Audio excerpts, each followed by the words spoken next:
নমস্কাৰ প্ৰিয় বন্ধু বান্ধৱীসকল, মোৰ ক্ৰাফ্টেৰী গুৱাহাটী চেনেলটোলৈ আপোনালোকক পুনৰবাৰ স্বাগতম জনাইছোঁ। আজি এযোৰ মেখেলা চাদৰ ডিজাইন কৰা আপোনালোকৰ ওচৰলৈ লৈ আহিছোঁ। এইযোৰ কাঞ্জিপাতত মই কৰিছিলোঁ, এখন দুপাট্টাৰ পৰা কাটি পেলাই কৰিছিলোঁ।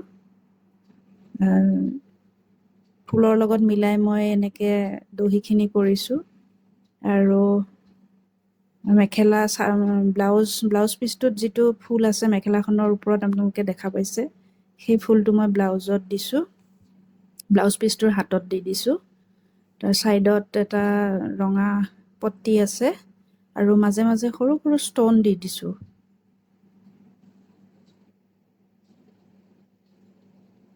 কাপোৰযোৰ কৰা আজি এমাহেই হ'ল, ভিডিঅ' দিব পৰা নাই। এতিয়া চাওকচোন কাপোৰযোৰৰ ফাইনেল লুকটো পিন্ধোতে কেনেকুৱা লাগিছে। যদি কাপোৰযোৰ আপোনালোকে ভাল পাইছে তেতিয়াহ'লে লাইক কমেণ্ট শ্বেয়াৰ কৰিব আৰু মোৰ চেনেলটো ছাবস্ক্ৰাইব কৰিব। যদি কোনোবাই কাপোৰ ল'ব বিচাৰে মই অৰ্ডাৰ লৈ আছোঁ, মই স্ক্ৰীণত নাম্বাৰটো দি দিম, আপোনালোকে এই নাম্বাৰত কণ্টেক্ট কৰিব, নহ'লে হোৱাটছআপ কৰিব, তেনেকৈ আপোনালোকে কাপোৰবিলাক পাই যাব। ভিডিঅ'টো শেষলৈ চোৱাৰ বাবে আপোনালোকক অশেষ ধন্যবাদ।